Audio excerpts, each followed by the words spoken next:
ओम पितृदेवताभ्यो नमः। वास्तु ज्ञान Ganga YouTube channel पर आप सभी का स्वागत है। पितृ अमावस्या के दिन भूल करके भी ना करें 10 काम, क्योंकि इस दिन पितृ प्रसन्न होकर के देते हैं वरदान, मिलता है मान और सम्मान, होती है धन की प्राप्ति। दोस्तों, पितृ अमावस्या के दिन सभी पितरों का आह्वान किया जाता है।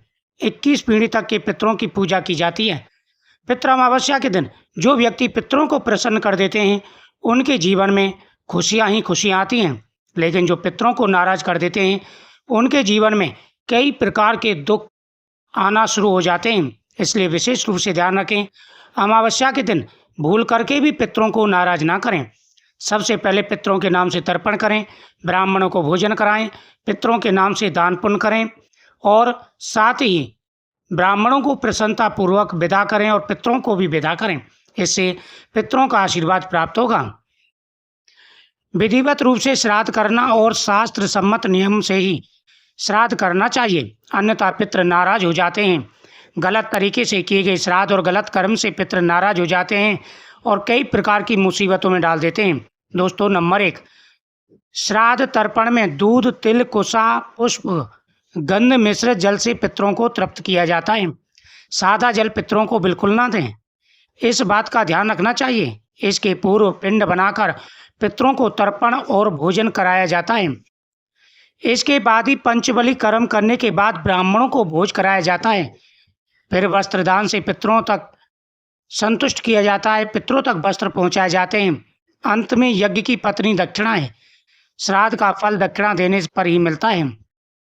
नंबर 2, श्राद्ध के लिए सबसे श्रेष्ठ समय दोपहर का कुतुब काल और रोहिणी काल होता है। दोपहर के समय में दान करना अक्षय फल दिलाता है।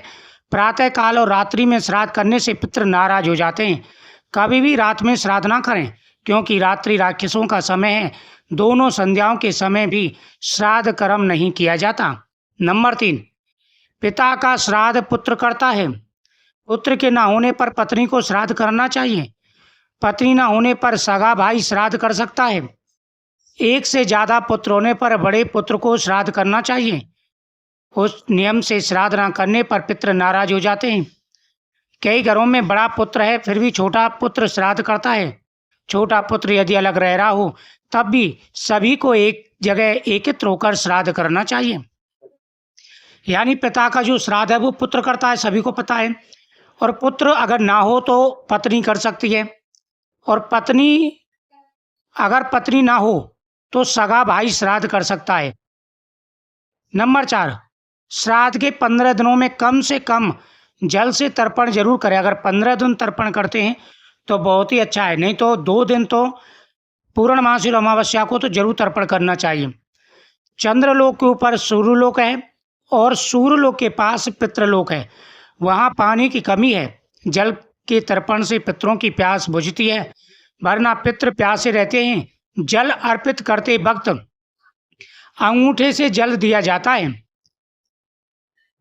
नंबर 5, श्राद्ध में चरखा, मांसाहार, बैंगन, प्याज, लहसुन, बासी भोजन, सफ़ेद तिल, मूली, लौकी, काला नमक, सत्तू, जीरा, मसूर की दाल, सरसों का साग, चना आदि वर्जित माना जाता है।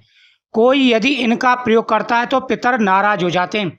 यानी पितृ अमावस्या के दिन और पितृपक्ष में भी चरखा चलाना, मांसाहार, बैंगन, प्याज, लहसुन, बासी भोजन, सफ़ेद तिल, मूली, लौकी, काला नमक, सत्तू, जीरा, मसूर की दाल, सरसों का साग, चना, ये नहीं खाने चाहिए। अगला है श्राद्ध में ग्रह कलेश, स्त्रियों का अपमान करना, संतान को कष्ट देने से पितृ नाराज होकर के चले जाते हैं। श्राद्ध पक्ष में इस बात का विशेष रूप से ध्यान रखें और ये कर्म बिल्कुल नहीं करने चाहिए, नहीं तो कई प्रकार की परेशानियां आ जाती हैं। अगला है जो व्यक्ति नास्तिक है और धर्म एवं साधुओं को अपमान करता है, मजाक उड़ाता है, उनके पितृ नाराज हो जाते हैं। अब बहुत से क्या करते हैं, खुद तो पितरों की पूजा करते नहीं हैं और दूसरों को भी मना करते हैं, भाई पितरों की पूजा क्या है, मरे हुए आदमी क्या करते हैं। ये सबसे बड़ी गलती है और ऐसे लोगों से दूर रहना चाहिए। और जो लोग ऐसा करते हैं वो जिंदगी भर नरक के समान दुख पाते हैं। भूल के कभी भी पितरों का अनादर नहीं करना चाहिए। जो व्यक्ति पितरों का अनादर करते हैं, पितर उनसे नाराज हो जाते हैं और घर में आ जाती है अशांति, दुख, दरिद्रता, कष्ट, अनेक प्रकार की परेशानी आ जाती हैं, क्योंकि पितृ श्राप दे करके चले जाती हैं। और क्या होता है फिर? श्रापित सर्प दोष, श्रापित पितृदोष लग जाता है। और श्रापित पितृदोष सबसे भयंकर होता है। जो व्यक्ति पीपल के वृक्ष को काटता है, ध्यान देना है, पितृपक्ष में जो व्यक्ति पीपल के वृक्ष को काटता है और पशुओं को मारता है, उससे पितृ नाराज हो जाते हैं। जो व्यक्ति पितृपक्ष में पीपल काट देता है, अनजाने में बेबात ये बिना बात ये पशुओं को में डंडा मारता है, तो उससे क्या होता है? पितृ नाराज हो जाते हैं। और पितृ नाराज होकर के कई प्रकार की परेशानियां खड़ी कर देते हैं। इसलिए विशेष रूप से ध्यान रखना चाहिए और पितरों को नाराज बिल्कुल ना करें और ऐसे कर्म बिल्कुल ना करें। शराब पीना, पितृपक्ष में या अमावस्या वाले दिन शराब पीना, मांस खाना, श्राद्ध के दौरान मंगलिक कार्य करना, यानी श्राद्ध पक्ष में अगर कोई शुभ कार्य भी करता है, वो भी बड़ा भारी दोष माना जाता है। पितृपक्ष में ये कार्य बिल्कुल नहीं करने चाहिए। झूठ बोलना और ब्याज का धंधा करने से पितृ नाराज हो जाते हैं। यानी पितृपक्ष में आपको ध्यान रखना है, ये कर्म जो मैंने आपको बताए भूल करके भी नहीं करने चाहिए।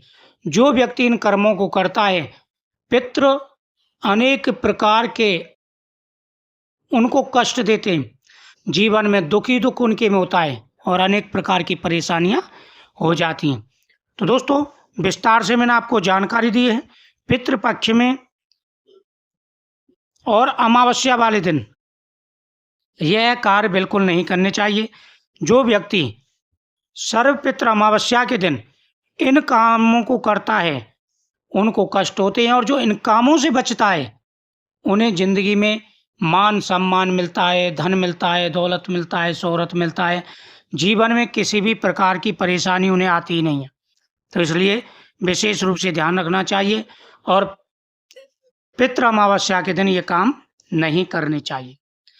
दान पुण्य करिए, जितना ज़्यादा हो सके आप चावल दान करिए, चीनी दान करिए, दूध दान करिए, सफ़ेद वस्त्र दान करिए, आप सफ़ेद चीज़ें दान करिए पितरों के नाम से। खीर बना करके बांटिए गरीबों में, ब्राह्मणों को भोजन कराइए, पितरों को हंसी खुशी विदा करिए, क्षमा याचना करिए।